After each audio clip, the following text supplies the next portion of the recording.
It's the final non-conference game of the season, and it rekindles a matchup that brought us a 2-point game last year. Harvard and LaSalle coming up next on NESN and the Ivy League Network.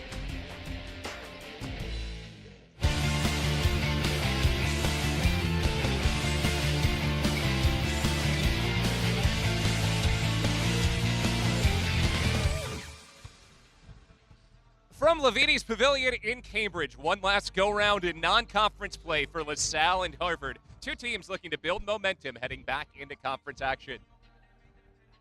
Hi, everybody. Alongside Eric Galanti, Bill Spalding, glad to be with you here for this matinee on a weekday. Harvard coming in off a conference opening loss to Dartmouth, but still 13 conference games to go, including another matchup with Dartmouth just 10 days ahead. So this is a big game to build momentum with still all their goals out in front of them. Yeah, that's exactly right. The way the Ivy League schedule always sets up, you get that back-to-back against your travel partners. So this is an important tune-up for Harvard to try to figure out some of the kinks out of that opening Ivy League game heading into Dartmouth coming up next week. These two teams are pretty familiar. Harvard and LaSalle played last year with the Crimson winning by 2 points. LaSalle has been led for 4 years by Amy Griffin, just a phenomenal scorer. Yeah, she's been excellent. She's at 15 points a game for her whole career, entering game number 103 today. It's been a sustained run of excellence. She blocks a ton of shots, nearly second in school history, an important factor in the middle. And while Griffin's been consistent for 4 years, Harvard's Taylor Rooks is in the midst of the best stretch of her career. Yeah, she scored 23 points over the weekend against Dartmouth, a career high, but it's more than just that. She's at nearly 19 points a game over her last 4, and that's been a really important factor for Harvard here over the last stretch. So both these teams looking to build some type of momentum heading back toward more conference action. For more on this meeting, third member of our crew, Ben Ulcher, chatted with Harvard coach Kathy Delaney-Smith. Thank you very much, guys. Coach, coming into this matchup with LaSalle today, Taylor Rooks off that huge game against Dartmouth. Her scoring has really increased this year. What's been the difference for her from last season to this season? Basically, simply health. Like, she was battling a lot of small, minor, nagging injuries, and this year she's not. She's healthy, and she's presently our most consistent player. Obviously important for you. This is the final non-conference game of the year. What are some of the things your team hopes to accomplish today, aside from just picking up the victory? Yeah, we've been inconsistent. That's my criticism of my team, is we haven't put a whole 40 minutes together. We've done well in many things, and then something else goes. Presently, our turnovers are our demon, so we're hoping to get a handle on that. And obviously a long break for your team after today, 10 days until the next game, the Ivy League return matchup with Dartmouth. What's the plan for the team over the course of the break? Yeah, coaches love it, players hate it. That's the truth of it. But we'll try to make practices competitive and fun, and we view it as a time to take big steps forward. All right, sounds good, Coach. Good luck today. Yep, thanks.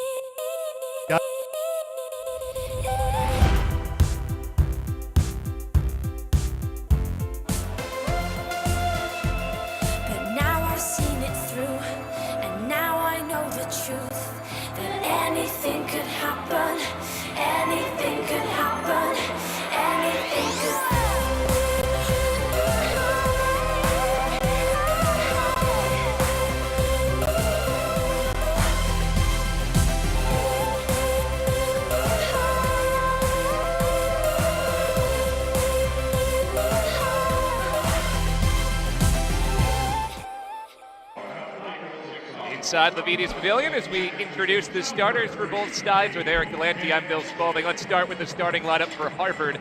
It's the usual 5 for this Crimson team that's off to a 7-6 start.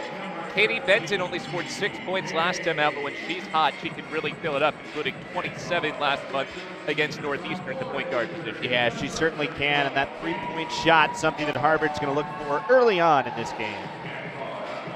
LaSalle, meanwhile, enters at 5-10. Explorers have lost 4 in a row from the start of A-10 play. A-10's a really tough mid-major conference, and LaSalle's starting lineup has changed a bit from time to time this year. They've had 4 consistent starters, 1 change. The consistent starters, Shaquana Edwards, the point guard, Adriana Miller, a shooting guard, Amy Griffin and Shalina Miller down low.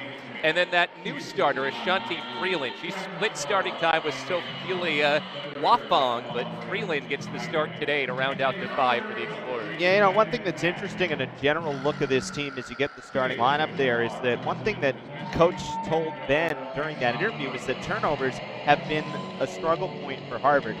They've also been a struggle point for LaSalle in terms of not creating them and in terms of turning the ball over on the offensive end. So where that stat line falls will be an interesting point to figure out where we end up later. LaSalle turns it over 20 times a game. Harvard turns it over 16 times a game. Harvard in the home white, LaSalle in the road blue. It'll be the 4th all-time meeting between these two schools. Harvard leads 2-1, including last year's win in Philadelphia on Destiny Nunley's jumper with less than 2 seconds to go. Referees today, Elizabeth Kuzmeski, Keith Miller, and Scott Perkins. Opening tip-off being contested between Shalina Miller for LaSalle and Jeannie Boehm for Harvard. Away we go. Last non-conference game for both sides. Ball is out off of Harvard, so LaSalle gets the first possession. Explorers 17-13 last season. Brought back 2 of their top 4 scorers, including their top scorer, Griffin, but have struggled a bit this year. Just 5-10 and 0-3 in Atlantic 10 play. Harvard comes out in a zone defense look, really helping off the perimeter. On the drive, there's Griffin, and she's fouled. She scored more than 1,500 points in her career, led the Atlantic 10 last year and the year before in total scoring. Well, there's a size advantage there. That was Griffin at 6'1", going against Katie Benson, who's at just 5'6". Use that advantage to get to the foul line. Like most good scorers, Griffin's a very good free throw shooter. 80% from the line this season. Knocks down the first. Senior from Atlanta, Georgia. A lot of this team's from the Philly area, but she's from Georgia. Played at Southwest Atlanta Christian. 3-time state runner-up as a freshman, sophomore, and junior. Her final year, she led Southwest Atlanta Christian to a state championship. Some pressure from LaSalle, and Harvard breaks it rather routinely. Crimson average about 65 points a game. The struggle for them has been the turnovers and the inconsistency Kathy Delaney-Smith's talked about. Taylor Rooks out of control, way too strong on that one. Rebound down to the point guard, Edwards.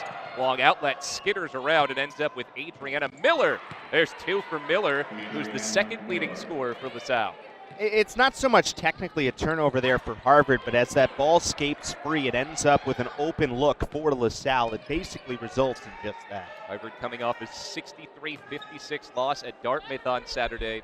LaSalle lost to Richmond 77-51 last time out. Had a really tough start to that game.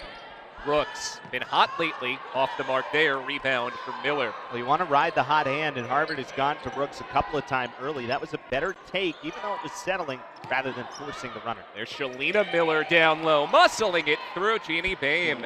6 straight for LaSalle to start this game. Well, for the most part, there's a bit of a size advantage for LaSalle. That was one of the more even matchups, but still a nice job powering up over Boehm. Oh, Katie Benson wide open for 3. She's a first-team All-Ivy Leaguer as a freshman last year. She can really fill it up, shooting 41% from 3. Harvard will answer some of the LaSalle pressure after the made basket. 3-point lead for the Explorers. Their 8th-year head coach, Jeff Williams. Ball dribbled right off Miller's foot, leads to a turnover. Rooks ahead of the pack, stripped clean. Really well done by Adriana Miller, limiting what could have been a clean look for Rooks. And it was a good play by Rooks on the backside as well, forcing the turnover by punching in and forcing that dribble to end up in a turnover. Harvard retains possession. 2 quick LaSalle turnovers. Raster off the inbound. First 2 for Madeline Raster, junior from South Bend, Indiana, averaging about 9 points a game for Harvard this season. That's the 3rd best mark for the Crimson. Harvard's pretty balanced. 4 players averaging between 12 points and 9 points a game. Raster jumps the passing lane. Here she goes ahead of the pack for 2. Well, that's what you can do out of the zone. It's a great read by Raster from the back line of the zone where she was, because Rooks was out front, able to read the play, get in the passing lane, and cause a turnover. 7-0 Harvard run. 3 LaSalle turnovers early. Edwards on the kick out. Adriana Miller for 3. Rebound down. Rooks has it for Harvard. Good answer by the Crimson. They've scored 7 in a row after LaSalle scored the first 6. Into the McDonald's All-American Jeannie Boehm. Boehm posting up, good positioning. The circus shot, she scores. First 2 for Jeannie Boehm, averaging 10 points a game this season. Go along with 7 rebounds and almost 3 blocks. Really, outside of the first look of the game, everything's been a strong look for Harvard so far. 9 in a row for the Crimson. Edwards looking to end the drought. Dribbled it off her knee and out of bounds. 4th LaSalle turnover. Oh, we mentioned off the top of the show that was going to be a factor. Watch Raster getting her right hand in and then knocking it off of Edwards as it knocks out of bounds. Another Harvard possession. 9 in a row for the Crimson. It's the lone game in between the home and home with Dartmouth to start Ivy League play for the Crimson. Played at Dartmouth on Saturday. 10 days from today, next Saturday, host Dartmouth. On the drive, Kirby Porter draws a foul. Goes on Amy Griffin, her first. So important after that loss against Dartmouth to build consistency here in this 2-week stretch between games. Consistency, the major focal point for Kathy Delaney-Smith. That's the word she's used over and over. Raster for 3. Yes! Quick 7 for Maddie Raster. Harvard up 6. Well, it's a consistent shot so far for Raster, but you're right about the consistency. It's when you have this stretch of time, when you get your 2 weeks before your opening Ivy League game, and when you bounce back in, the in-between game is so important to try to figure out where are we after that first game? What do we want to work on? What sets up the rest of our season? And that's what Harvard looking to accomplish today. See the blocking foul from Kirby Porter. For more than 4 minutes gone in this one. LaSalle scored the first 6. Harvard has scored the next 12. Here's Amy Griffin, top scorer the last 2 seasons in the A-10. Offensive foul on the screen. Ashanti Freeland is looking to free up Adriana Miller, and she picks up her foul. Leads to the 4th turnover already on LaSalle. Well, there again, it was about size. We talked about that a few times early, but that was Benson who was right there on the screen, and you have a much taller player in Freeland at 6'3", who ends up getting whistled for.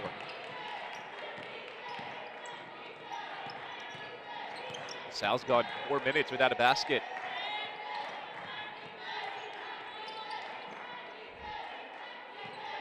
There's Raster again, red hot early. Boehm with positioning, attacks Miller, throws it away.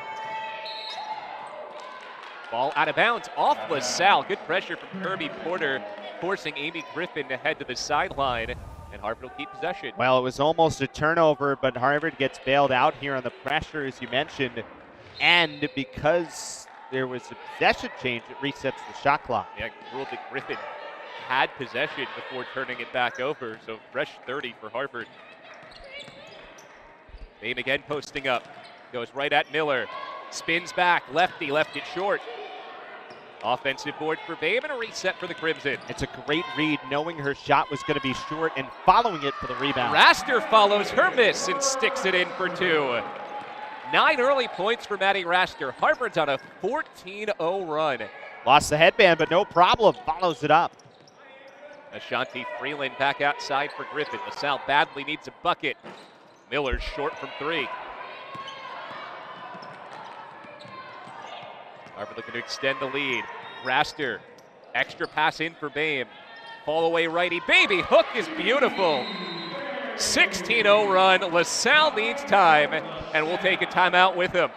After LaSalle scored the first 6, Harvard has scored the next 16. 10-point early lead for the Crimson.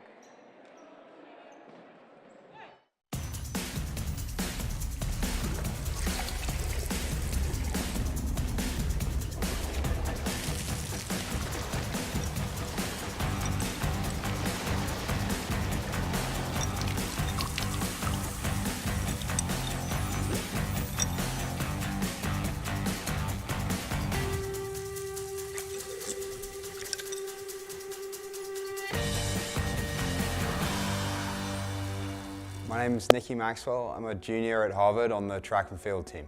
I was born with a condition called fibular hemimelia, which basically means that the fibula in the lower leg doesn't develop properly, and one of the treatment options for that is amputation. So when I was 15 months old, my parents made the decision with the doctors to have my leg amputated. And honestly, I at no point have felt like me participating in any kind of activity is me overcoming a boundary or overcoming obstacles. If people find my story inspirational, then so much the better. And if I can be used as a model to see that it's possible to do, and that for someone who's in high school at the moment and considering whether or not they're going to have opportunities to compete at college and to pursue their athletic abilities further, then that makes me very happy indeed.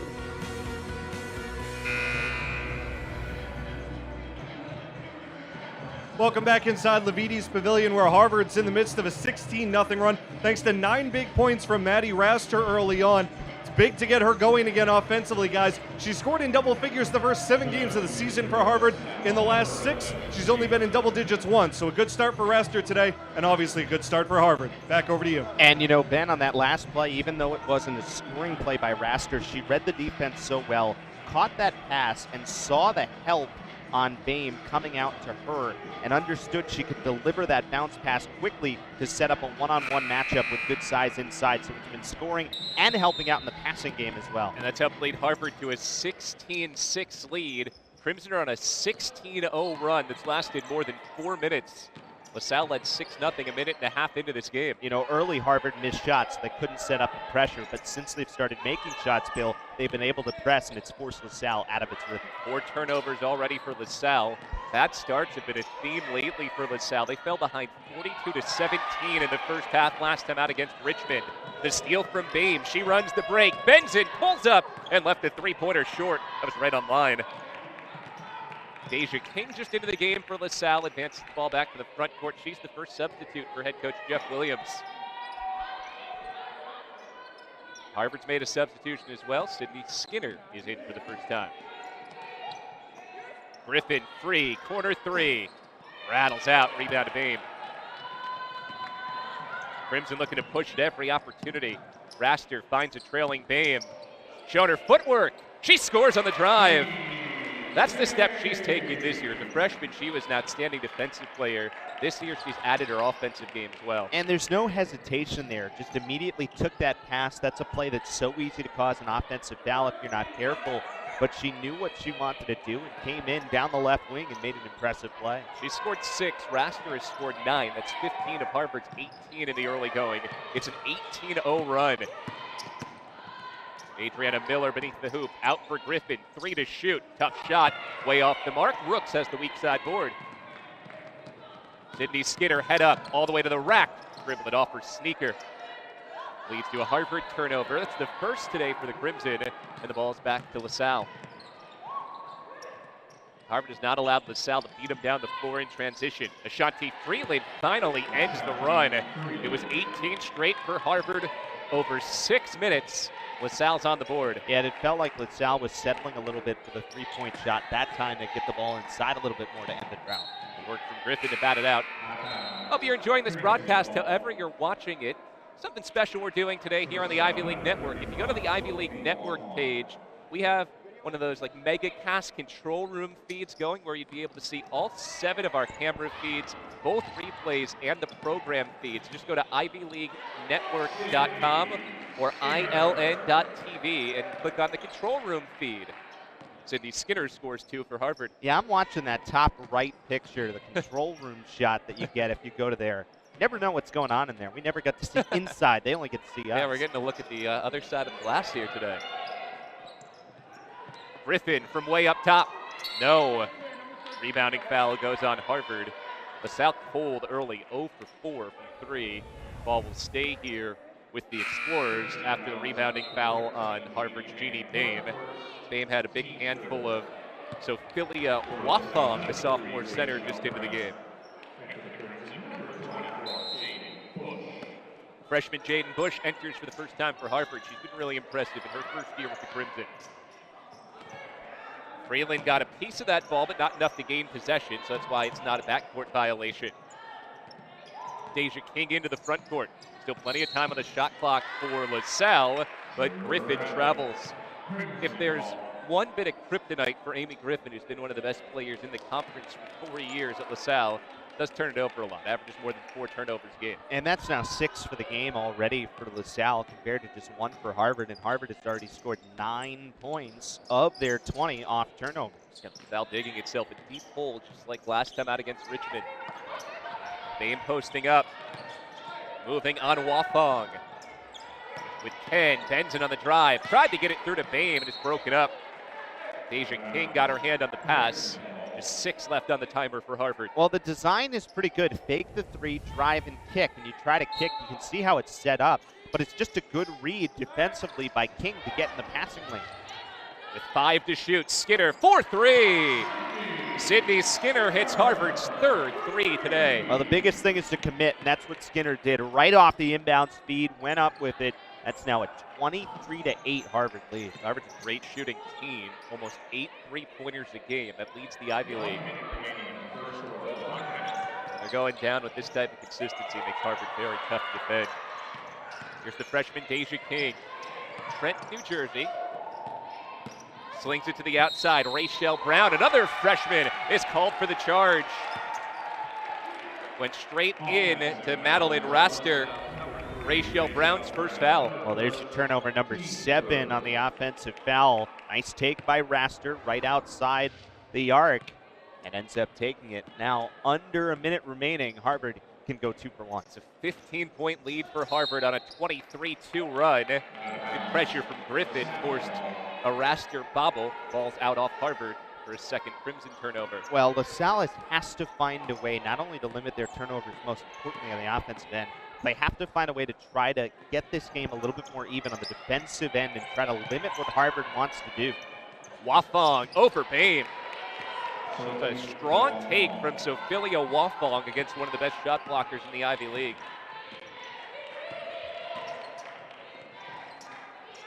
Harvard by 13. Shot clock off here late in the first quarter.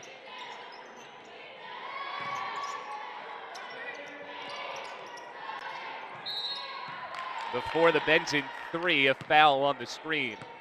Jaden Bush off the ball, her first. Well, that's back-to-back possessions that Harvard comes away without a shot opportunity. This is going back to that Benson shot that was waved off. So now 6 seconds for LaSalle. Pushing it King over the timeline with 2. At the buzzer, Griffin for 3. Air ball. It's a somewhat fitting way to end the opening quarter. LaSalle really struggled on offense. Harvard closes the quarter on a 23-4 run. Leads by 13 after 1.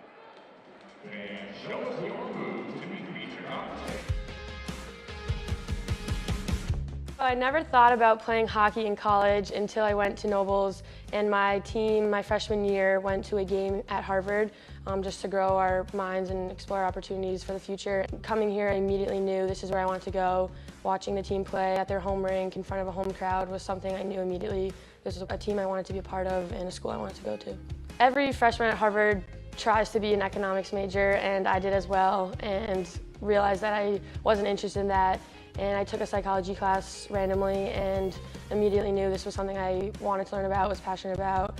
In the past 3 summers from being at Harvard, I have always done internships in marketing and business, and so that's something I really want to go into. I'm super interested in it. Psychology, I think, has a lot of different aspects to it, including marketing and sales, psychology of people, who, like, why they want to buy things, why they do certain things. So after college, I wanted to go into marketing, sales, business, but psychology has definitely played a huge part in that. So when I came and visited Harvard, I immediately knew this was a team that worked extremely hard, but also had a ton of fun while they were doing it. And that was something that drew me because I like to have fun, I like to be crazy, but I also really like to work hard and play hockey to the best of my ability. And I knew the coaches here push everyone so hard to do the best they can. They develop the girls on and off the ice. They teach us how to be good kids around campus and better players on the ice. 4th all-time meeting between Harvard and LaSalle. Last year's game was a real thriller. Down in Philadelphia at historic Tom Gola Arena. It was tied, final 5 seconds, and then Harvard senior Destiny Nunley hit a free throw line jumper with less than 2 seconds to go to seal the Harvard win. Hasn't been quite as dramatic an early start here in Cambridge. 23-10 Harvard. Crimson fell behind 6-0 in the first minute and a half and closed the quarter on a 23-4 run. Yeah, and it all kind of shifted once Harvard started making shots, and that sounds so counterintuitive, Funny how that works right? in basketball. You make some shots and you go on a run. But not only were they making shots, but LaSalle started missing because Harvard put the pressure on, and that really changed things. What a move by Sydney Skinner to get to the free throw line. Worked her way right around the defensive pressure. Foul goes on Deja King, her first. You're right, the pressure from Harvard forced LaSalle into 7 first quarter turnovers. Harvard scored 12 points off those 7 turnovers. 6 points early for Sydney Skinner, junior from Plano, Texas.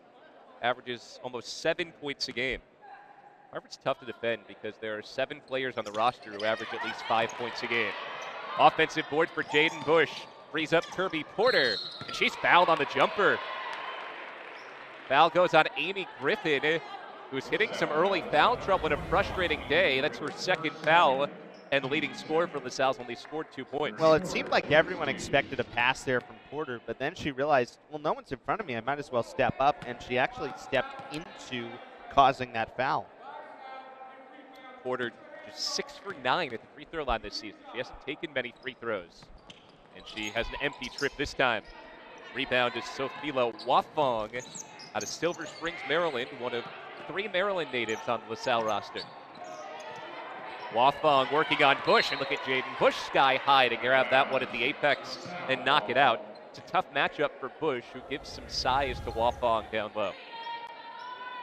It's a good read, understanding where that pass was coming from and able to knock it away.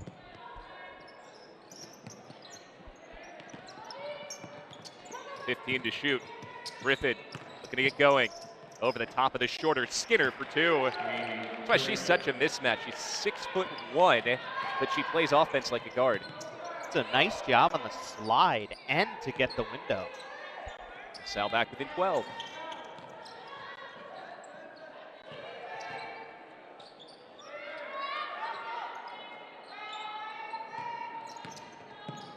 With 10 to shoot, Benzin drives right past King. Lefty, no. Rachel Brown looking to push. Now slams on the break at center court. LaSalle trying to explore its route back into this one. A 24-12 lead for Harvard. There's Griffin again. Inside, Wafong. She's made her presence felt early. Didn't start today as she had for much of the season, but she scored 4 points. Yeah, it wasn't perfect positioning on the shot, but she got enough on it to get it up and in. Low by from Skinner, but she missed the layup. Brown, coast to coast for 2. LaSalle's pulling back into this one. It's an 8-point game. Well, still at 8 right now, but all the momentum swinging LaSalle's way. If you're Harvard, you want to be careful here to sort of limit the run, and in fact, Damon Rasters had to check back in. Rashford leads Harvard with 9 points today. Here's Taylor Rooks, her first 2. Coming off a career high 23 last time out. She's averaging 19 a game over her last 4. 26-16, Harvard lead. Wafong around Bush. Altered, offensive board, Freeland, a stick back. Shanti Freeland's scored 4 points today. Katie Benzin for Rooks. Collects and traveled. Big substitutions coming both ways. Harvard brings back Raster Babe, and for the first time today, Nani Redford. Adriana Miller and Shalina Miller both returned for LaSalle. The 2 Millers, Adriana and Shalina, not related. One from Somerset, New Jersey, the other from Wright, Philadelphia. Got that hockey line change there both ways. Got to reset everything. Over the boards we go here at Levites.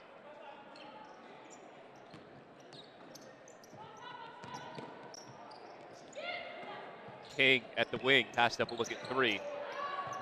Stout still hasn't knocked one down from the outside yet today. This is Griffin on the drive, got it, +1. Amy Griffin starting to get going, top scorer in the Atlantic 10 Conference the past 2 years.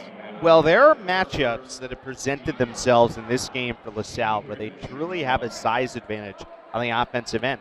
They have to take advantage of those moments when they appear, because they're not going to appear every time. That time, it's a great job taking advantage of having Raster defensively And a nice take to the rim by Griffin and the free throw. 7 for Griffin. She's pulled LaSalle back within 5 after the first foul on Maddie Raster. Harvard gets it right back into Jeannie Boehm. Hook shot. She's fouled. Foul goes on Shalina Miller, her first. This has been a big story for Jeannie Boehm over the last month of the season. She's 2 for her last 16 from the free throw line. See if she can see one go through the circle here and build some positive momentum. It's 9 of 33 on the season. It's a tough thing to try to adjust on the fly, and maybe the benefit of having a little bit of a break coming up will help in that regard. You can kind of reset your mind a little bit from the line. Missed them both, now 2 for her last 18, which has been a really good year for her overall, scoring 10 points, 7 rebounds a game. LaSalle's on an 11-3 run. King off the deflection. It goes out off Griffin, and possession will go to Harvard. Benson got a piece, then it glanced right off Amy Griffin. Let's look at it again. Ooh, I think that may have been off Benson.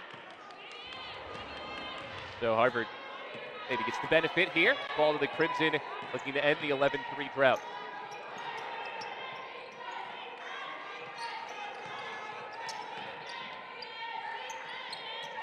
Just 3 points so far in this quarter in 3.5 minutes after scoring 23 points in the first quarter. On the screen and slip, a bucket for Rooks. Boy, you can't draw it up better than that. Perfect feed by Raster, and Rooks made the cut at the right moment to get to the rim. Yeah, slipped right down the lane off the screen. Assist to Raster. Rooks has scored 4, and Harvard's back up 7. Like the energy from Deja King since she's entered at point guard for LaSalle. Finds a wide open Adriana Miller, and that three's off the mark. There's Nani Redford, always plays with high energy for the Crimson. Redford, full head of steam, left it short. Ball's out off Harvard. Maybe a little bit of a force for Harvard. Yeah, that was similar to a couple of the shots they took early in this game, right? When LaSalle had the first 6 points. Because ball went out of bounds, does allow Harvard a chance to set up its full court pressure here. And it leads to a steal. Benson picked it off. Raster down the lane. Overpowered it. Griffin has the rebound. Again, the great difference maker in that first quarter on part of the long run for Harvard was their pressure defense. Just couldn't finish at the rim. That's just LaSalle's first turnover of the quarter, though, after 7 turnovers in the first quarter. Much better with the basketball here. With 6 to shoot, Griffin down the lane, whirls back, fall away. Yes. Look, she's got a lot of different things in her deep bag of offensive moves. Raster looking to beat him down the floor. Yes, +1. Foul on Adriana Miller as Harvard just beat LaSalle down the floor off the inbound. Well, it's been the Maddie Raster game so far, just using the hanging in the air and keeping control enough to get that ball up and get to the line. 11 points now for Maddie Raster after knocking that bucket down. She goes to the line as a 73% free throw shooter. Got it. 12 today for Raster. Already 3 points more than her season average. Now on the other end here, LaSalle 6 of 8 from the floor in this second quarter after going just 4 for 10 in the first. Mostly Amy Griffin, who has scored 7 of her 9 in this second quarter. Reach in foul on Sydney Skrinner. LaSalle be at the free throw line when we return. 4:53 to go before halftime. Harvard leads LaSalle by 8.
The Ivy League is where traditions are born. And last March, we made history.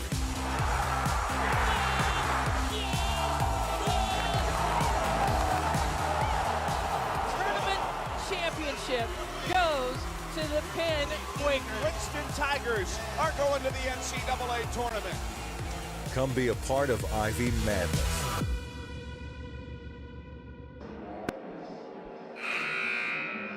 In that Harvard huddle is Kathy Delaney Smith. 574 wins make her the all-time winningest coach in the Ivy League. Been begging for consistency from this Harvard team, 7-6 on the year. LaSalle's led by Jeff Williams. He's in his 8th year, and Jeff Williams, the reigning Atlantic 10 Coach of the Year after leading LaSalle to a winning record last season, 17-13 overall. Yeah, some impressive resumes on both sidelines here this afternoon for this matinee. LaSalle back to the line here. They've been much better at running their offense the way they'd like to run it. They have not had to force up a couple of threes where they're 0 for 6 behind the arc.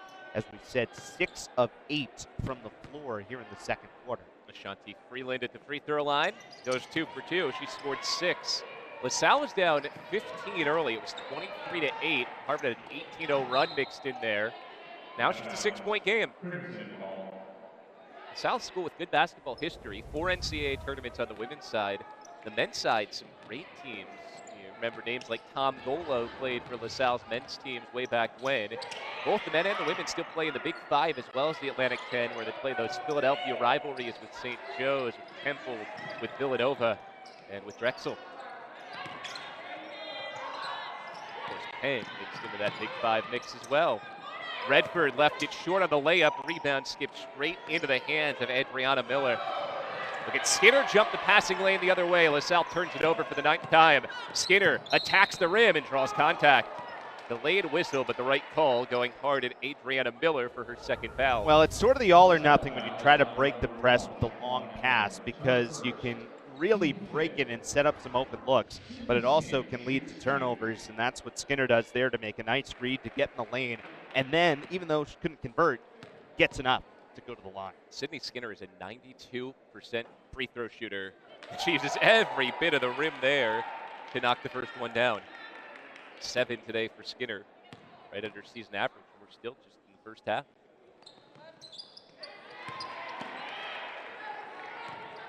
Harvard by 8. There's that half-court pressure again from the Crimson. Point guard Shaquana Edwards, be about as close to home as she plays all season long. She's out of Hartford, Connecticut, where she was one of the best players in the state at Weaver High School. In the corner, a 3, well short for Miller. And a foul on the rebound goes against Harvard. It's on Maddie Raster, her 2nd. Big difference in this game so far has been the threes. Harvard 3 for its first 4. Meanwhile, LaSalle is 0 for 6. Yeah, that certainly jumps out in terms of differential at 8 points right now. Griffin on the inbound, fall away, short. Rebounding foul on LaSalle. So we trade rebounding fouls. This one's on Shalina Miller, her 2nd. The 5th foul on LaSalle already this quarter, so Harvard gets 2 shots after that rebounding opportunity. Crimson will walk it all the way down the floor and send their 92% free throw shooter, Sydney Skinner, to the stripe. That's a bonus. And it can add, even though LaSalle has done such a nice job getting back into this game, free throws can make Harvard pull away to get the margin closer to what it was early when Harvard built up that 23-10 first quarter lead. Harvard 7-6 this season, coming off an Ivy League opening loss to Dartmouth. LaSalle 5-10, 0-3 in the Atlantic 10. Harvard picked 3rd in the preseason Ivy League poll. Still plenty of time. 13 league games left. And this is the 2nd year of the Ivy League tournament, so you don't need to win the league outright in the regular season. You just have to make the top 4 qualify for the tournament. And the winner of that tournament down at the Plestra in Philadelphia will advance to the NCAA tournament. And the teams that Harvard was looking up at in the standings last year, still twice on the schedule coming up. So there's a lot still to play for, and that's what makes trying to improve between that first Dartmouth game and second Dartmouth game so interesting start to Ivy basketball season on the past weekend. With Boehm with a hand on a pass. Skips back out to Deja King. 3 on the shot clock. No. And Rooks rips away a physical rebound. Harvard has numbers. Baseball pass from Rooks is batted out of bounds by Rachel Brown. That interesting Ivy League start. On the women's side, you had defending champion Penn lose to Princeton. Those are the two favorites in the Ivy League. On the men's side, you also had the defending champion lose. You had the defending champion Princeton lose to Penn. So maybe it's telling you you're pretty wide open league this season, both men's and women's basketball. Some good rivalry games there between Princeton and Penn. Yep. Here's Boehm, 6 points today for McDonald's All-American Jeannie Boehm. He gets it back again. Working against Wafong, turnaround, short. Freeland has a physical board.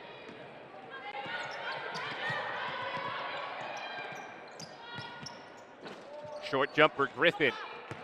It's a pretty good look. Just pulled the trigger a little bit. Couldn't quite convert.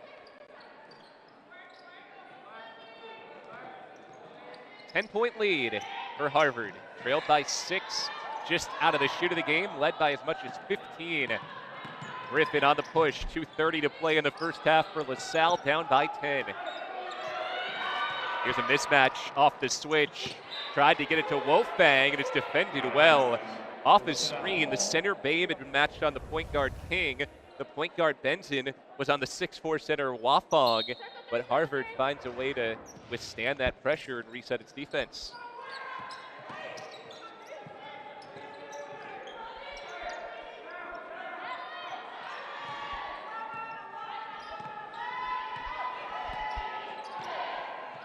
Five to shoot. King in the paint. Floater. Down low. Wafong sticks it in. Even with 3 on the shot clock, not afraid to throw that pass inside and let Wafong do her thing underneath. So Philo Wafong makes it an 8-point game. She scored 6 early.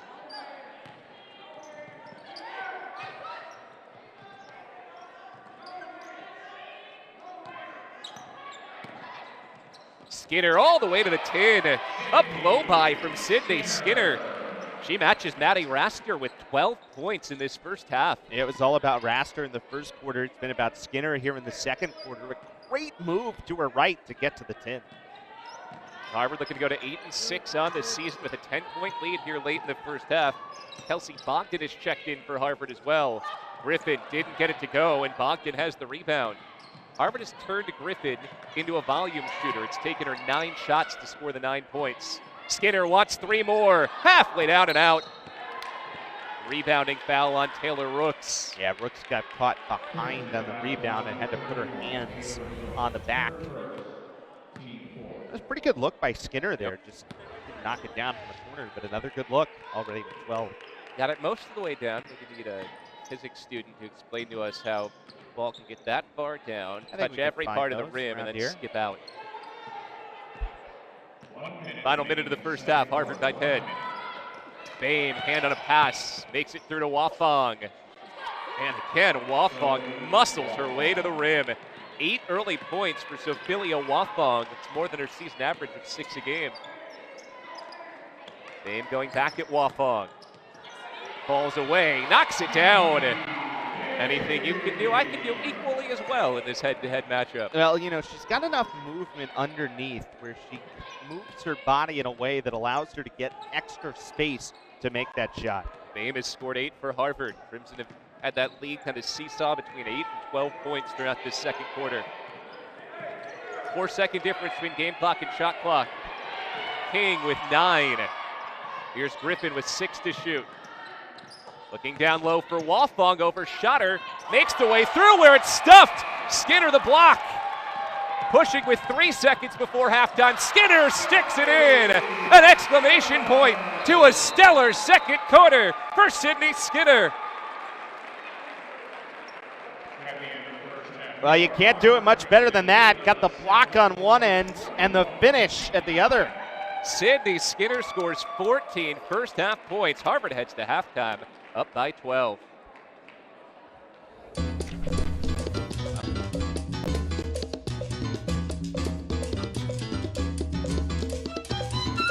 I consider myself fortunate to come from a family that helped preserve some of the most important musical traditions in the island. Yo en realidad quería que él estudiara medicina, porque como yo era enfermera y desde chiquitico lo vi tan serio para todo, sacaba 98 puntos, él decía que no. Iba a revalidar porque quería 100 puntos. Crecieron viendo a su papá siempre ensayando, estudiando. Quisieron seguir el ejemplo de él y bueno, estudio música y en realidad me siento muy feliz de que los tres cogieran la música porque no han sido músicos mediocres, han sido músicos siempre tratando de superarse.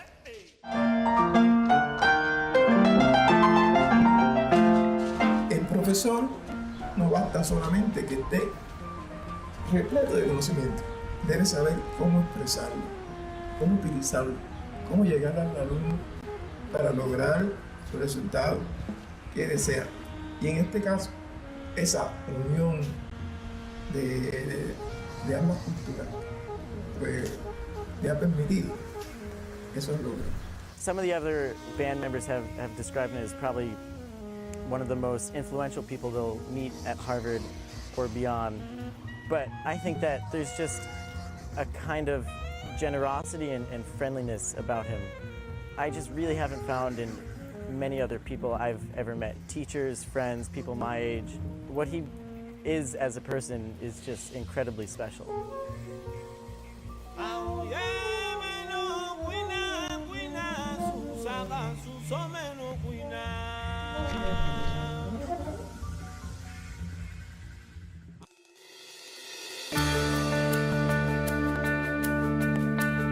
Coach Gooey is amazing.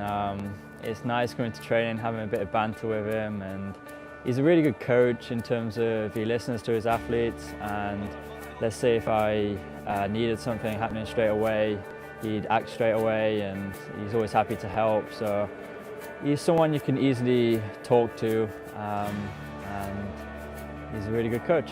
He's like very big on just staying in the moment and being present. So like during races, you have to stay in the moment and be in the present, and during workouts and runs, and just being really focused on what you're doing at that moment and not worrying about what results you want to get out of that. So when I first came here, I was really surprised by how nice everyone was. Like, I was just expecting people to be, I don't know, a mix of people, but everyone's really, really nice and really wants to help you.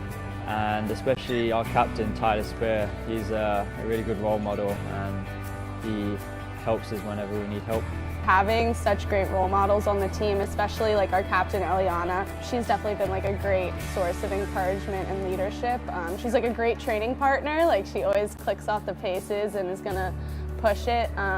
But she's also like a great friend and mentor. It's very exciting in terms of the future we have at Harvard. Obviously it's going to be sad losing a few seniors this year, but hopefully with the recruits we've got next year and the freshmen we've currently got, the future looks promising.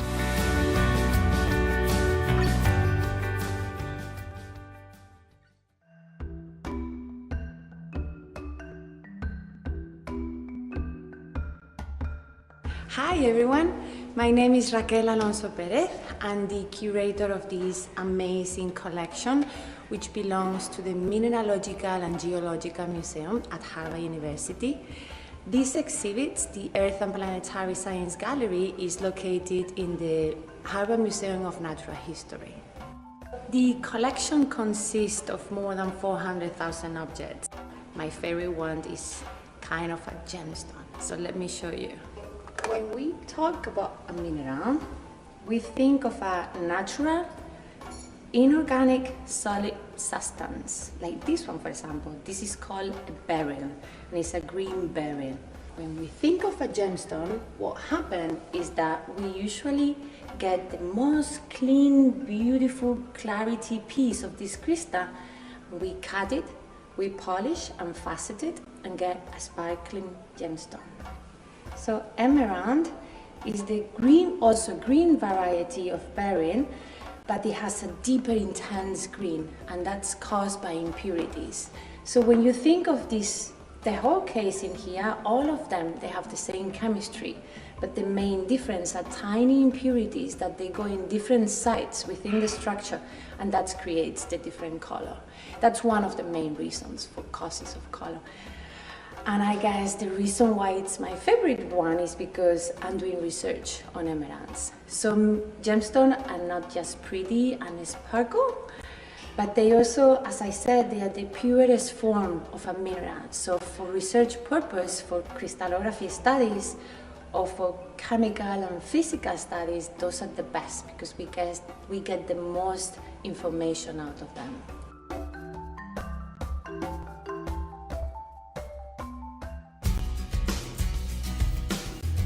I think the role of athletics at Harvard is to create lifelong lessons. We talk about the mission of the college being personal, social, intellectual transformation. I don't know any venue better than sport for social and personal transformation. We pride ourselves in developing the individual, so we stress individual development, but also team spirit and team development. And we think that a healthy mind goes with a healthy body. It's a co-curricular activity. It complements and accents what we do as faculty members in the classroom. I mean, we are trying to promote intellectual curiosity. We're trying to expand their imagination. We are trying to help students develop skills that they can take into the workplace and take into the world. And that's really what our coaches are doing.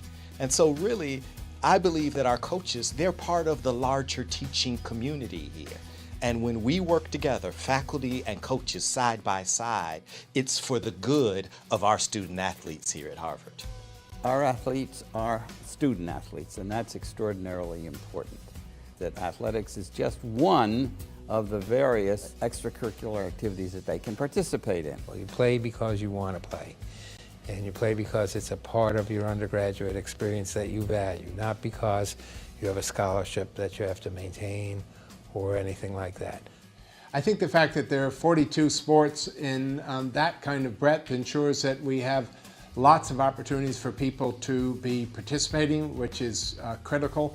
I think they get a lot of excitement out of continuing a passion that they developed in high school. And it's fun to be making friends out of teammates and to be putting points on the board for Harvard. We actually produce citizens, and we produce citizens who have a sense of community through their athletics, but also citizens who know that they have to value the academic side as well. We make sure that when they come here and they participate in a co-curricular athletic program, they still have time to invest in their classes. They can major and concentrate in whatever field that they choose, whether it's engineering, whether it's computer science, it's biology, or in the humanities, because they have the time to invest. We have Harvard students, so that means that they are committed to be Harvard students. They're not here because they're athletes. They're here because they got into Harvard and they also play a sport. This is not only about winning and losing, but it's about preparing students for life. The way I got started in skiing was basically, so my parents moved to northern Wisconsin, and so they kind of wanted to give us, as kids, like something to do, so we weren't kind of bored and stuck inside all the time. And so they put us into the Nordic ski program when we were really young. And basically they told us, like, this is what you're gonna do, like you can do this, or you can do basketball, you know, just some kind of winter sport to keep you active during the winter. And so that's kind of how I got into it, was my parents started saying, like, you gotta do something. My sister, she is a really good runner, and she went to Yale to run track cross country. So I remember her getting into Yale, and I just kind of joked to her, like, oh, now I'm gonna have to get into Harvard to try to, you know, outmatch you. And so that was kind of just like a joke, like I wasn't really serious about going to Harvard. I hadn't really even considered it, but I think that was kind of like the catalyst of like making me think about Harvard. And once skiing started to go really well, that I knew that, you know, with my academics, I could also have something else to bring to the table. I think the main reason I chose Harvard was just because I just felt really confident. You know, when I came here for my official visit, I was like kind of nervous about like, how is the team dynamic going to be? How is the school going to feel? And I remember coming on my official visit, and it was just like, I felt like I was at home. You know, I felt like this was a place where I could meet a lot of people. I could, you know, be pushed forward in my academics and also athletics. And so I think that was what really drew me to the school. That kind of solidified the idea in my mind that that's where I really wanted to go.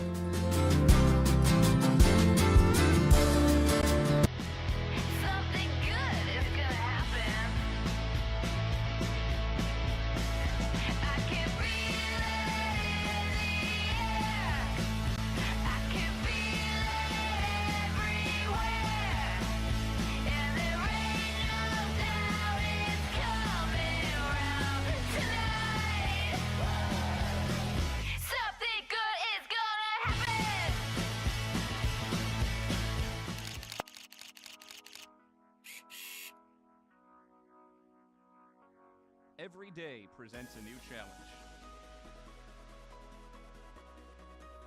You can approach it alone, but we choose to endure it together.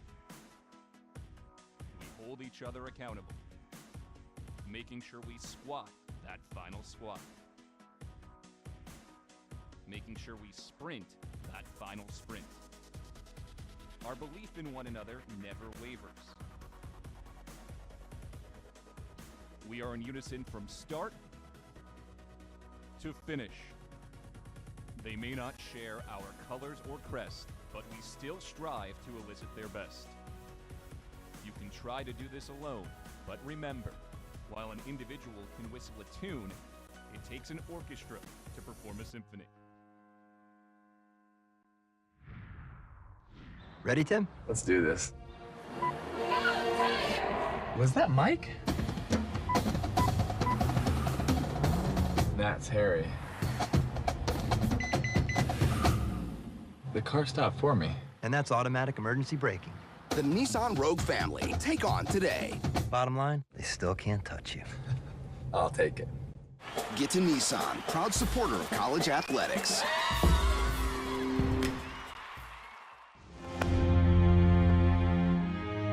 The first line of my application here said, for as long as I can remember, I've wanted to be an actor.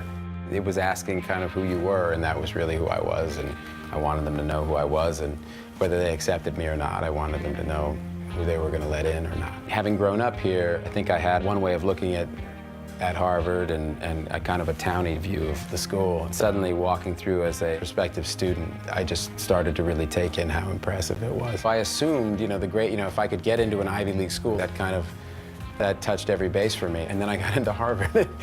And it's just a very tough place to turn down. This great teacher named Anthony Kubiak, I took a number of his classes, and this was the final one that I took, and it was the playwriting class. I handed in the first act of a 3-act movie, what eventually became Good Will Hunting. I apologized to him when I handed him this 40-some-odd page document. I just said, I don't think I did what you wanted. I was supposed to write a 1-act play, and this is clearly the first act of a 3-act movie.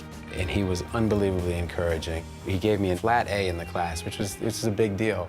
He wrote extensively in the margins, or on a cover page that he put on it to please keep up with this. That it was worthy, that it was good, that it wasn't anything close to a failure, that it was something I had to pursue. So I showed it to Ben Affleck, and the rest is history.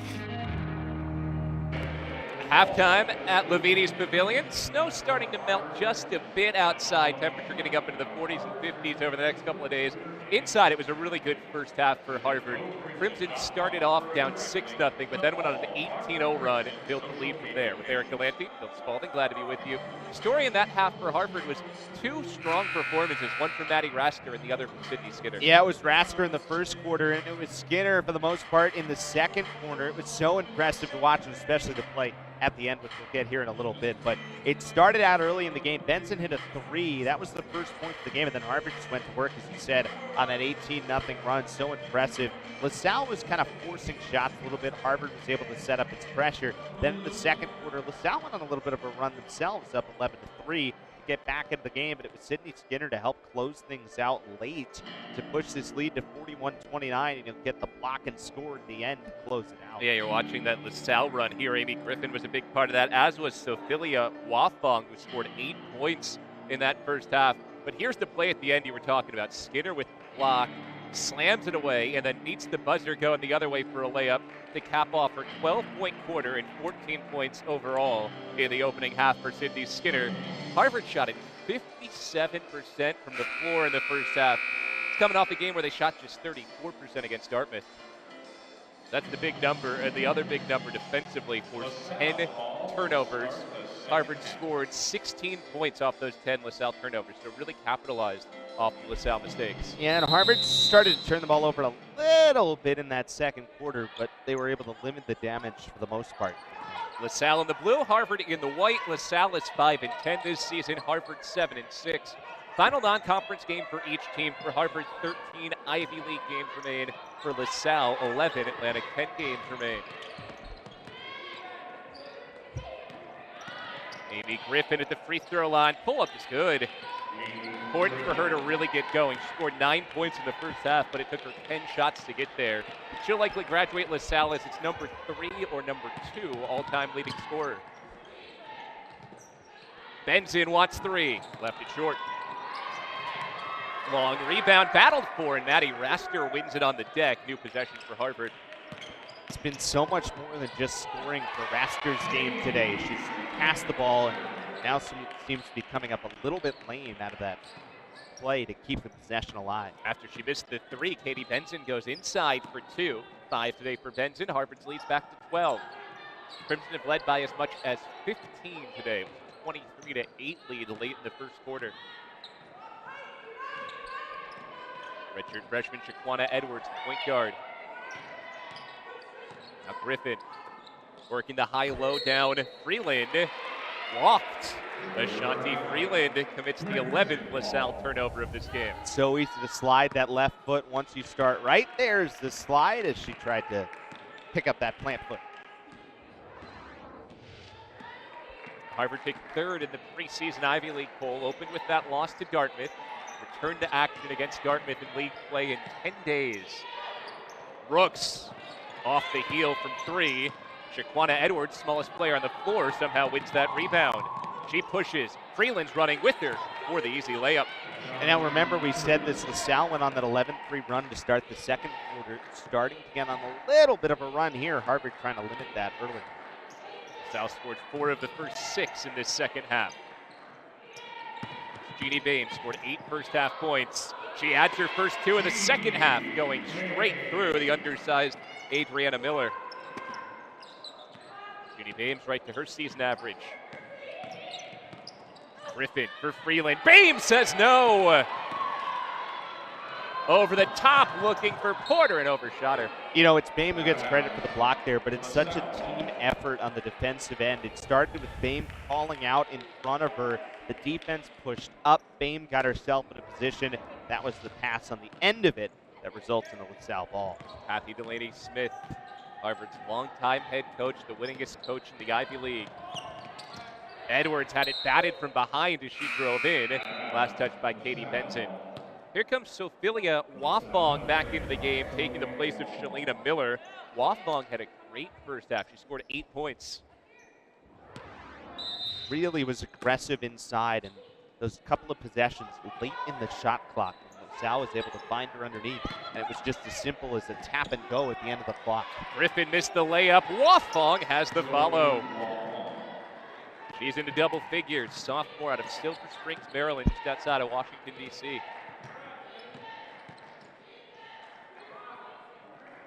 Harvard holding on to a 10-point lead. Rooks got it, +1. Well, maybe not on her 19-point-a-game number over the last 4, but still helping out, and this is a great play. Look how she got the positioning against her defender to the right side. That's why she's blocked out and able to slip. Puts her in perfect position to draw the foul and gets the bucket. Rooks in her second year playing for Harvard, transferred from Stanford. Last year averaged 6 points a game. This year she's averaging 12.5 points a game. Kathy Delaney-Smith told us in the pregame she's just healthy this year. Last year she was playing all season long with nagging injuries. This year she's at 100%, and we're seeing the type of talent that had her tabbed as a top 50 recruit nationally when she left Guild St. Bernard's High School in New Jersey. Wafong overpowered it, follows her miss, and makes good on the second chance. Ophelia Wafong having her way down low. Harvard's wasted no time getting the ball to the front court today. Yeah, they pushed it over the potential of the LaSalle press. Griffin picks Bame's pocket. Amy Griffin for 2. She scored 13. LaSalle's back within 9. Explorers were down 12 at halftime. It's a scrappy LaSalle team. They take that Philadelphia identity. Always tough, physical, play good defense as well. This time that leads to a Harvard travel. Turnovers starting to add up here on the Harvard side too. Get a look at the travel right there from Rooks, and LaSalle, who has put themselves in position to go on that run here in the third quarter. We'll see where it comes from. Remember, the turnovers are the big X factor in this game for LaSalle. You take those turnovers out, and we're playing pretty even. 48-39. Harvard leads by 9 in LaSalle basketball. Last year, these teams played a 2-point game decided on a jumper from Harvard's Destiny Nunley with just 2 seconds to go. Freeland, long two, overpowered it. Brooks stomps on the accelerator and throws it away. Took that turn at full speed, maybe fishtailed there as the Crimson turn it over. That's Harvard's 9th turnover and already the 4th of this quarter.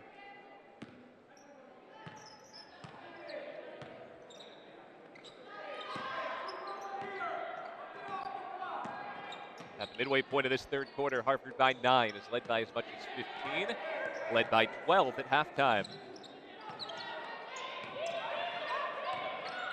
As Edwards, the crossover, picked clean. Katie Benson swipes her. Benson outlets, extra pass, Skinner, Raster finishes. Really unselfish from Sydney Skinner. Well, those two have been the 2 stars for Harvard today, and it's Skinner who makes the great pass for Raster, 2-on-1 back. They've each scored 14. That's 28 of Harvard's 50 points coming from Raster and Skinner. Up top, Wafong had it go off for pause and out of bounds. LaSalle's 13th turnover gives it back to Harvard when we come back. Harvard up 11, 4:55 to go in the third quarter. Ready, Tim? Let's do this. Was that Mike? That's Harry. The car stopped for me. And that's automatic emergency braking. The Nissan Rogue family. Take on today.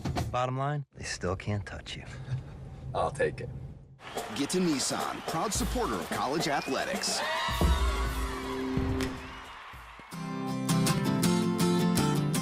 The main reason why I picked Harvard is based on the people that poured into my life. Had a lot of mentors.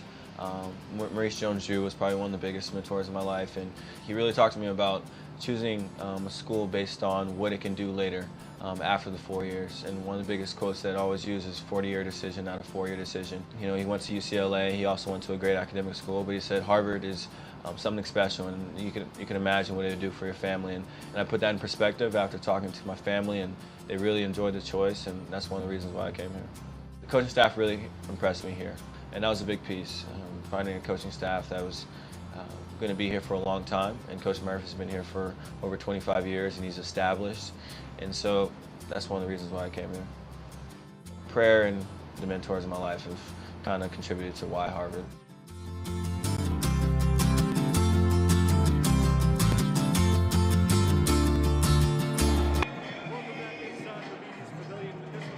Conference game of the year for Harvard. Final chance to make a big impression on some of the other leagues around the country, but the Ivy League has steadily improved to become one of the top mid-majors around the nation.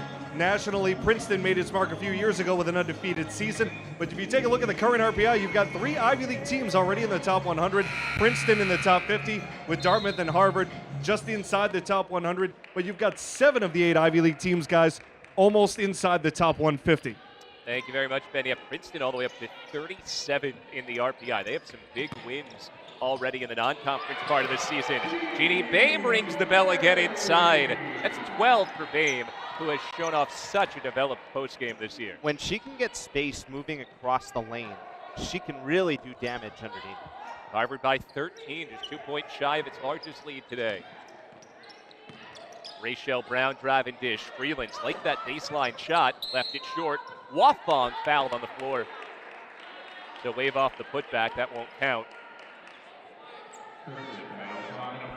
Harvard's foul on Sydney Skinner is her second. First on Harvard in this third quarter. Pretty quick moving game between Harvard and LaSalle. Not a lot of free throws. Harvard's taken 12, LaSalle's only taken 5.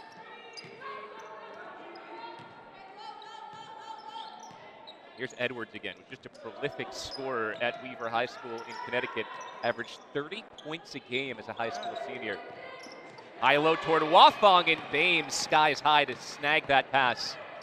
Turnover number 14 for LaSalle. Skinner the other way, stop and finish.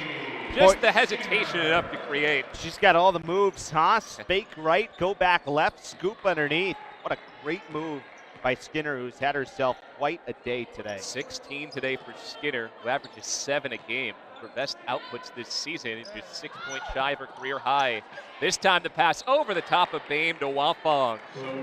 Well measured by Rachel Brown. It's just a little more air under it than the last one. Well, when Wafong has gotten behind the Harvard defense, she has had a ton of success. 13-point lead for Harvard. Skinner shimmies again. This time she traveled. Harvard's 10th turnover.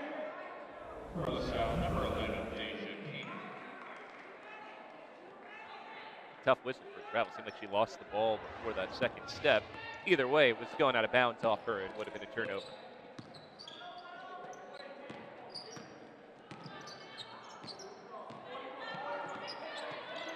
Just Harvard's 5th game at the newly renovated, beautiful Levites Pavilion. Harvard's 4-0 here at home this season, and this game starts a 6-game homestand. 5 league games in a row at home, a very front-loaded home league schedule for Harvard. Wafong fouled. Reach-in foul on Maddie Rasker. It's her 3rd. Free throws coming for Sophia Wafong. Wafong, about a 65% free throw shooter this year. She can pull the Salle within 11. This is the first. Really had a big impact on this game after coming in. Remember, did not get the start today, coming off the bench. But again, when she's been able to matriculate inside of the Harvard defense, she's been LaSalle's best player. 14 points for Wafong. She's done a great job establishing that deep positioning and then not giving any ground. Missed both free throws. Bame clears out the board. Here comes Harvard up 13. Freshman Jaden Bush, undersized against Wafong, who defends her well. Rebound snatched by Brown. Great pass ahead for Griffin, looking like a wide receiver with that overhead grab and finish. Boy, it feels like there's a run here for LaSalle. Pens in at the crossover. Answer gets herself to the free throw line. And that's kind of been what's prevented it. A nice move to the basket by Harvard to kind of slow down the run. Watch the take here. Get the bump right there. Did not push into the defending player. Held back. Got the contact. And will go to the line. Second foul on Deja King after pretty catch and finish from Amy Griffin on the other end. Gives Griffin 15 points today. Benson knocks down her first free throw. 6 for her. A positive game for Harvard because they're showing they can win even in a game where their 2 leading scorers, Benson and Rooks, haven't hit double figures yet. Been led by the 16 from Skinner and the 14 from Raster. And shooting 60% still for the game. 22 of 37 from the floor for Harvard. 3 of 7 from 3. They really haven't relied on the three-pointer the way they have a lot of this season, making a concerted effort to get the ball inside. Griffin, extra pass. Bame got just enough to deflect that ball out off Wafong. Nearly slid that pass into Wafong for what would have been an easy layup. Great defense from Bame. Just have to do enough to get it away from a good player like that inside. That's exactly what Bame did. Harvard by 13. Harvard's taken only 1 3-pointer in this second half. Real effort to work it for 2. Wafong gets her hand on the pass. 10 to shoot for the Crimson. Bame against Wafong. Looking to go high-low toward Bogdan. It's picked. Amy Griffin the steal. Probably a little too unselfish there. Had a lane up to the basket. Rachel Brown contested shot. She's fouled. Foul goes on Kelsey Bogdan, the junior from Illinois, her first. Rachel Brown, freshman point guard, will shoot 2 free throws here for LaSalle. Got a little bit of contact there on the left arm on the way down. Brown's from Staten Island. She was named 2nd team All New York City as a high school senior, playing her basketball for Curtis High School. Taylor Rooks in, Jeannie Bame out with 1:26 to go before the end of the 3rd quarter.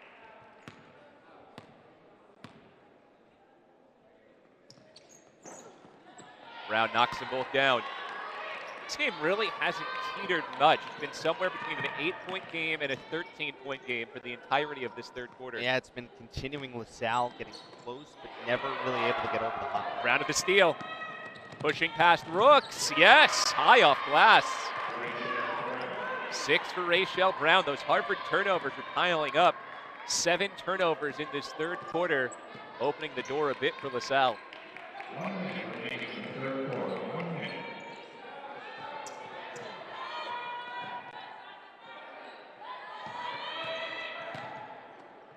Here's Sydney Skinner. She wants 3.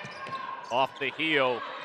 Freeland had great positioning, boxing out Rooks to grab the rebound. Important possession here. You mentioned how LaSalle has not been able to get inside of 8 points despite having a couple of good chances for it here in the third quarter. Chance to do it here late. Freeland wide open after missing a couple of those looks, passed it up. And a 3-second violation called on Wafong. 16th LaSalle turnover. That continues to be the major demon for this LaSalle team to exercise. And what a big difference you could have here on a swing turnover. Harvard can find a basket here. Big difference between the ball and a 9-point game and a chance for Harvard to go back up double digits. Shot clock is off. 10 seconds to play in the third. Skinner's fouled.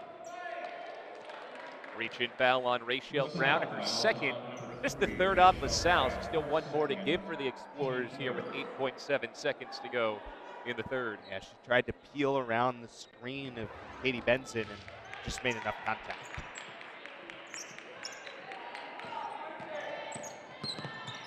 Benson in the lane. Bush with 5. Left it short. Wafong has the rebound. And that's that for this third 10-minute stretch of this game. Half an hour in, Harvard leads by 9, 56-47, heading to the fourth.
Well, here's what you're missing if you're only watching this game on the television. On Ivy League Network, you can find the control room feed. Right now, we have infinite program feeds because the program feed in the middle is taking this control room feed. But throughout the game, you'll get the main game cam in your middle there, and you can see every single camera feed, plus our replay feed, then a look into the control room. Great way to watch the Ivy League Network's coverage of this Harvard-LaSalle basketball game. So again, go to iln.tv or ivyleaguenetwork.com. Click on the command center feed of this game to get that look. You only have one, not infinite. Yes. That's a lot to handle right there. However you're watching this, we appreciate you spending part of your day with us alongside Eric Galante with Ben Ultra on the sideline. Bill Spalding, glad to be with you. Harvard leads 56-47. This game had just one lead change. LaSalle jumped out to a 6-0 start. Harvard answered with an 18-0 run. The Crimson have led by somewhere between 8 and 15 points for the rest of this game. Well, both teams have shot the ball very well, but as we've said, the big difference, as we thought it might be, been turnovers. 16 for LaSalle, 12 for Harvard. Even with those 16 turnovers, LaSalle hanging around within 9. Bucket on this trip would bring the Explorers as close as they've been since falling behind by double figures. Griffin pulls up. No. Wafong banked it out off Bogdan, and Harvard, so possession stays with LaSalle.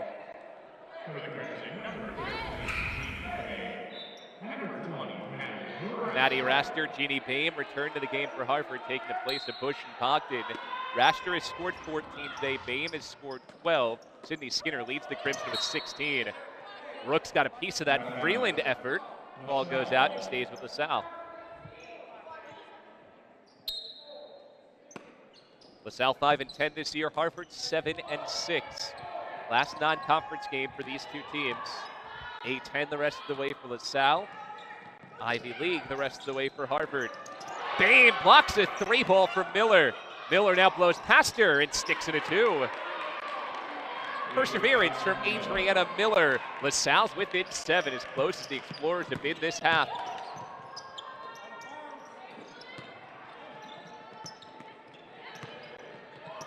Boehm spins, she's fouled and scores!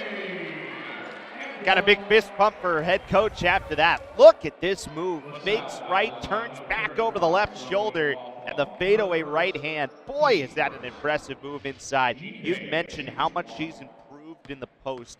Footwork is excellent there. That's a great move. And she swishes a free throw, which could be big to get her going. There's just 2 for her last 18 from the free throw line. 15 points for Boehm, the second McDonald's All-American in Harvard history, following Harvard center Temi Fagbenle, who was also a McDonald's All-American.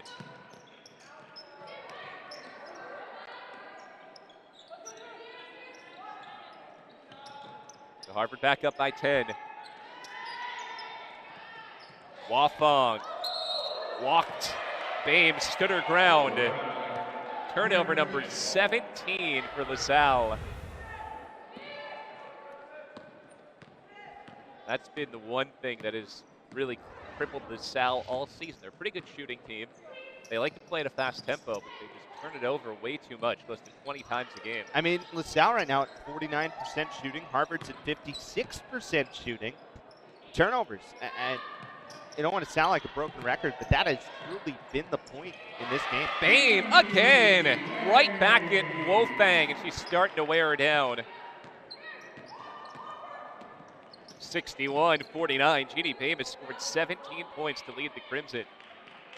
Just if there was a turnover chain given out at this game, each time you forced a turnover, you'd have a lot of jewelry changing hands. Doesn't work quite as well in basketball as it did for Miami on the gridiron. Over the top, long pass for Rooks, turned over. Adriana Miller pushes the pace. Stomps on the gas, gets to the tin, and the foul. You know, that's the one that's going to bother Kathy Delaney-Smith. Still a 10-point lead for Harvard, but that's the point where you want to put the game away. You have the opportunity to try to put it away, and it's been a couple of times when LaSalle's been able to come up with a turnover. It's not that Harvard's turnovers have cost them to the point of LaSalle's, because it's still a 10-point game, but that opportunity when you really have to put the game away, that's where Kathy Delaney-Smith is looking for that consistency that she's talking about on the top of the show. The foul and the turnover on Skinner, and that earns her an instruction session with the legendary head coach Kathy Delaney-Smith. And if you were watching on the control room feed, you'd get that on camera 3. Into the front court, here comes Griffin. LaSalle within 9, trying to hang around in a game where they've been really just reaching up by the tips of their fingers to stay in it. Down by somewhere between 7 and 15 points for basically the entirety of this one. King, kick out. A couple of LaSalle players bunched in the same spot. Miller, left the 3 short. Rebound to Rooks. Wasn't a bad shot with only 5 on the shot clock, just a little bit short. LaSalle's 0 for 11 3.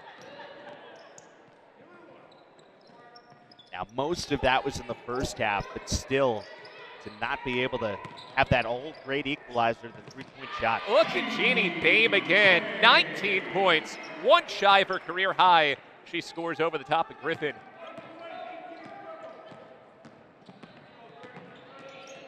Phenomenal day for Boehm, who spent the summer playing with Team USA's U19 squad.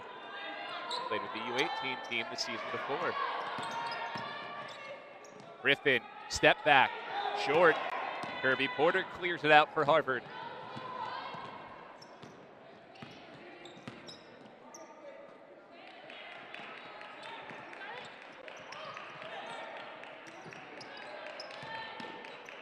Benson enters it to Boehm. Working against Freeland. Rooks wants 3. Griffin cleans it up. It's a 4-on-1 for LaSalle. King missed it. Stick back is there. Shalina Miller makes sure LaSalle capitalizes on that odd man situation. And because they had numbers, they still had numbers on the rebound try. And that's where you get that rebound and putback. Game's still 9 right now, though. Yep, 9-point Harvard lead. Make it 12. Katie Benson nails it. She's the 4th Harvard player into double figures. Harvard has had the answer consistently in this game. Do they have the put-away strike? That's the question as you get a timeout here at LaSalle. Jeff Williams wants timeout. We'll take timeout as well. Big 3 from Katie Benson puts Harvard up 12. 5:08 to go.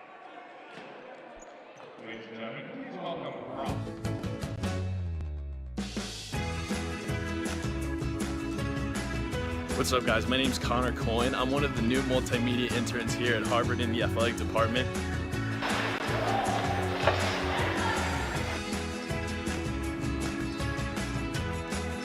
Break. Stand by, Jeff. Okay, ready, A?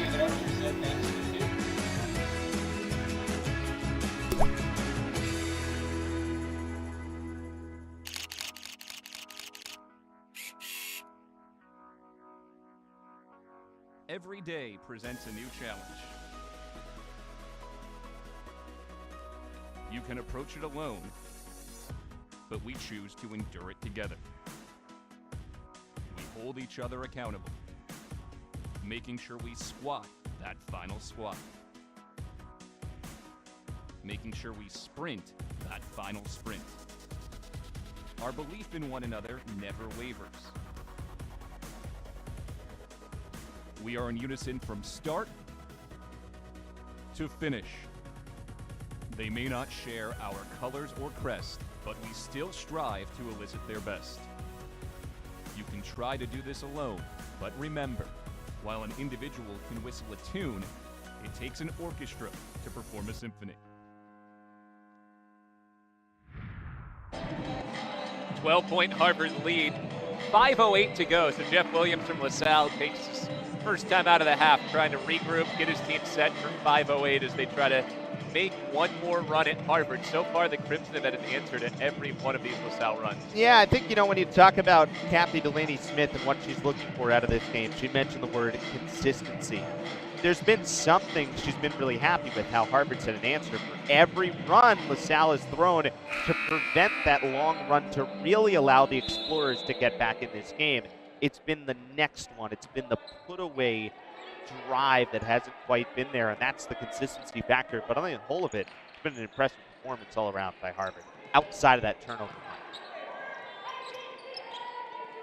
LaSalle's been led by 15 points from Amy Griffin, 14 from Sophie Wafong.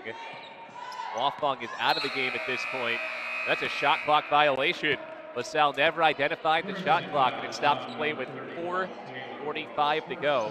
Beg your pardon, a foul on Harvard. It still stops play with 4:45 to go and brings us to a timeout on the floor. Harvard 66, LaSalle 54. LaSalle possession when we return. Madeline Raster, Jr., Harvard University basketball. I went to Trinidad and Tobago. We played with little kids and had a sports camp for them. A lot of them had never seen basketball before. They didn't know what it was, so we had to explain to them kind of what it was first, and then we were able to kind of actually get them to shoot and play a little bit by the end of the week. It was just really special to kind of like bond with those kids. A lot of them came from pretty broken families, and so they really just wanted people to like spend time with them and play with them, and so it was really special to be that for them.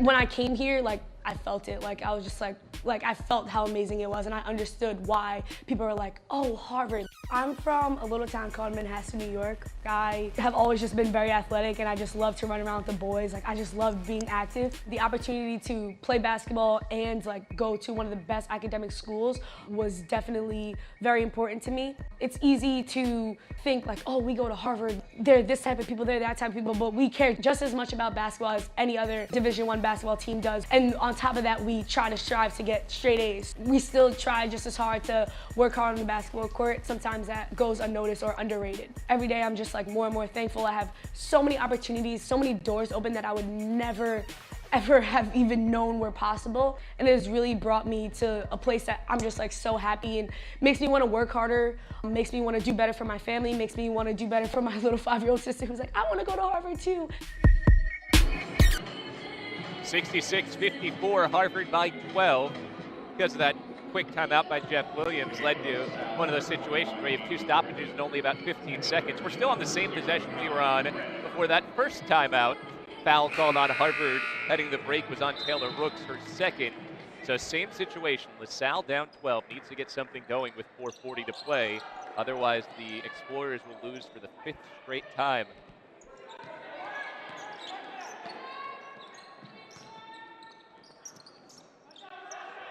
(66-54) Harvard, 4.5 minutes to play. Just 10 to shoot for LaSalle. It's Amy Griffin. Enters it down low. Shalina Miller over Boehm, and Boehm defended her extremely well. Boehm with the rebound, 4:15 to play. Up ahead, Rooks might have gotten away with the travel.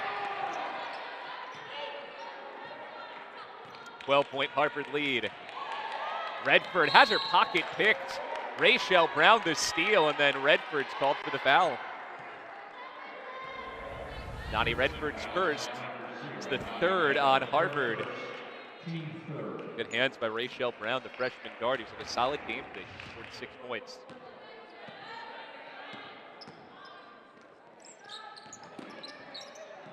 Under 4 minutes to go, 66-54, Harvard by 12. It's his 3rd possession now. LaSalle down by 12, trying to start some kind of rally. Ball is bobbled. LaSalle turns it over for the 18th time. Rooks has the steal. As brings Katie Benson into the front court. To the rack. She missed it. Well defended by Miller. Harvard will happily trade empty possessions with LaSalle here with a 12-point lead. Griffin denied. Jeannie Boehm has her 3rd block today. 3:24 to go. Harvard up 12. Possession stays with LaSalle. We've now gone 2 full minutes of game time without a basket either way here, and you had those 2 timeouts in the interim as well. 3:24 to go. Eric, I know you've been sitting on a good LaSalle historical story all day about how they got their nickname, the Explorers. Well, the Explorers, of course, comes from the French explorer Robert de LaSalle. Of course.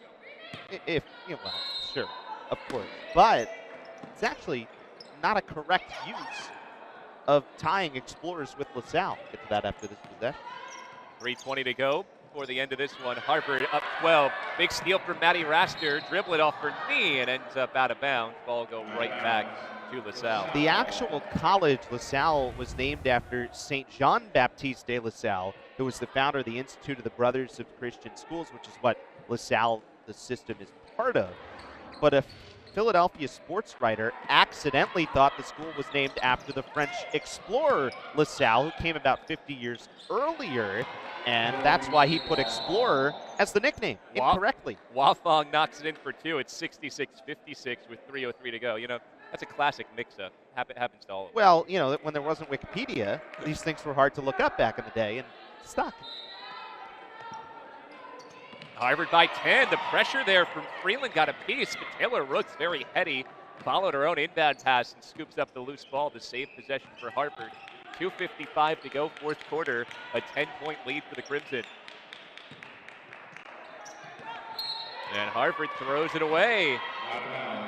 Rooks tried to get it over to Benson, who was blanketed by Rachel Brown. Brown's been very disruptive defensively in this 4th quarter. Yeah, it didn't take much, didn't use her body, thus preventing the foul, but got enough on that right hand to poke it out of the way. Hard take to the rim. Griffin, no. Wafong, jump ball. Jeannie Boehm standing tall with arms upright. Arrow keeps it with LaSalle. 2:35 to go, and LaSalle down 10.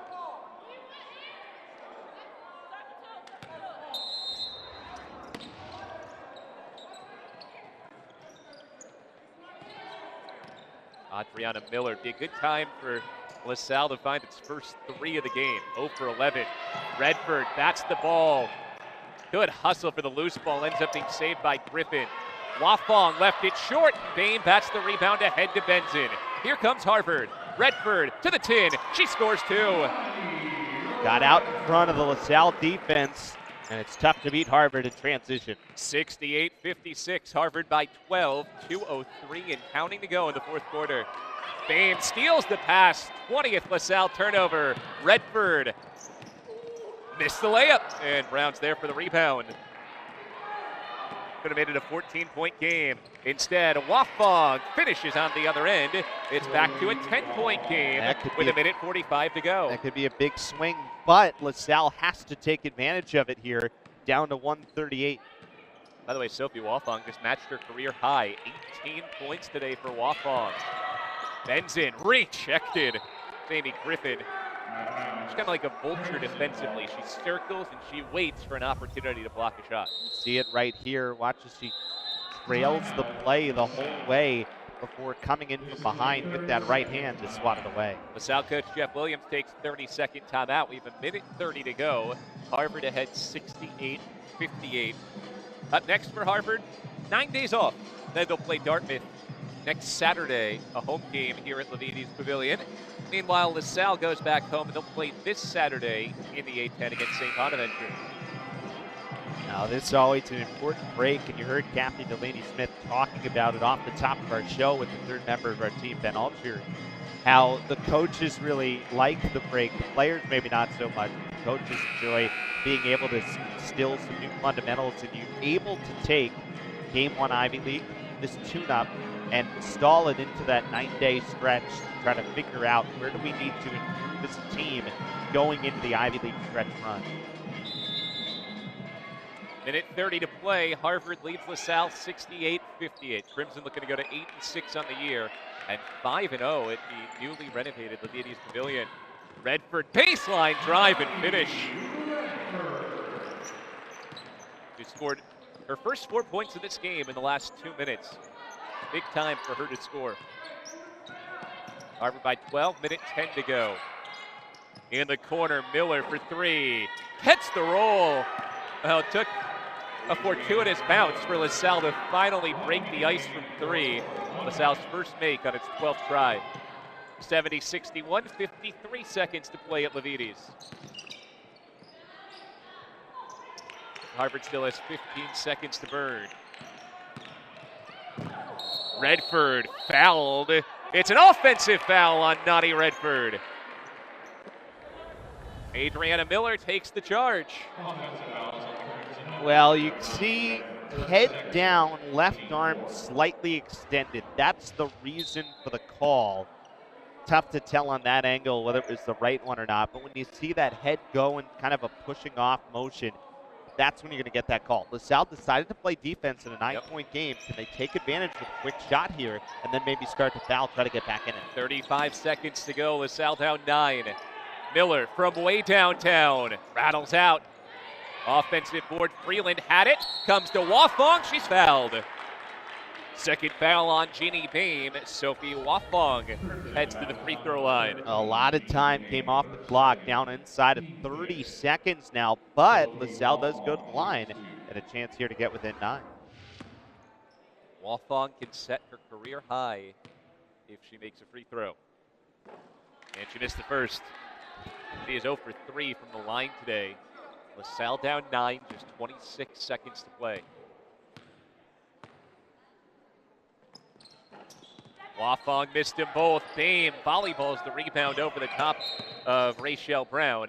There's that quick LaSalle foul. Rachel Brown picks up her third.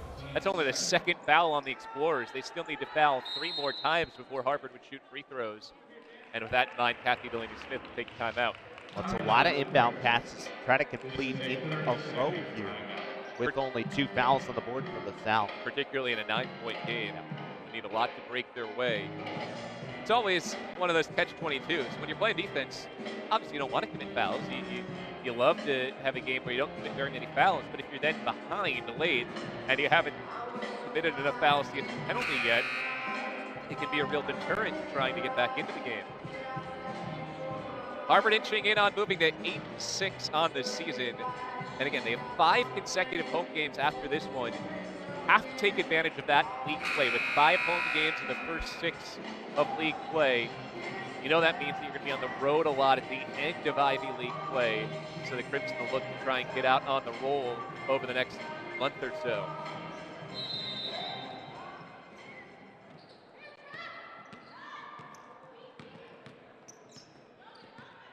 Just 15 seconds to go. Shot clock is off. LaSalle choosing not to foul. With 10, Raster backs it up. And now Rooks is fouled. Griffin reaching in.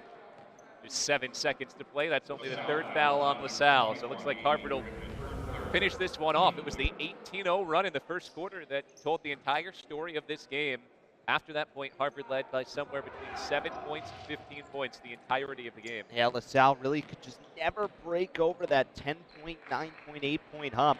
And Harvard did enough to close this one out. Harvard had the answers when they needed to. Every time LaSalle pushed, the Crimson take down the Explorers 70-61 and move to 8-6 on the season. Well, Harvard ends up shooting 55% for the game.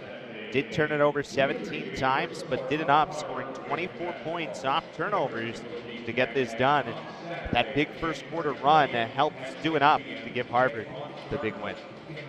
9-point lead. 9-point win for the Crimson. Good balanced scoring. Got 19 points from Jeannie Bames, 16 from Sydney Skinner, and 14 from Maddie Raster. Jeannie Bame making her way over toward our Ben Ulcher. So she leads Harvard with 19 points. She's standing by. Ben. Thank you very much, guys. Jeannie, 19 points for you tonight. What was so successful for you? I think my teammates did a great job of getting me the ball tonight. We worked on it all week in practice after the Dartmouth game, and they did a phenomenal job, so hats off to them.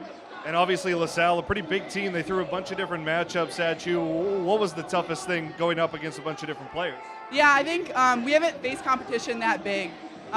Really, really tall competition this game, bunch of different matchups, and I think our team did a great job of rotating, help defense to get those, to steal some of those lob passes. Little boost of confidence for you guys, the win going into a long break here, and then you get the return matchup with Dartmouth. What are you going to work on over these next 9 days to try to make the return meeting different against the Big Green? I think we worked all week in practice on limiting turnovers, and we made a big step forward tonight in that, but we have to continue to improve to beat Dartmouth. All right, thank you very much. Congratulations on the win. Thank you.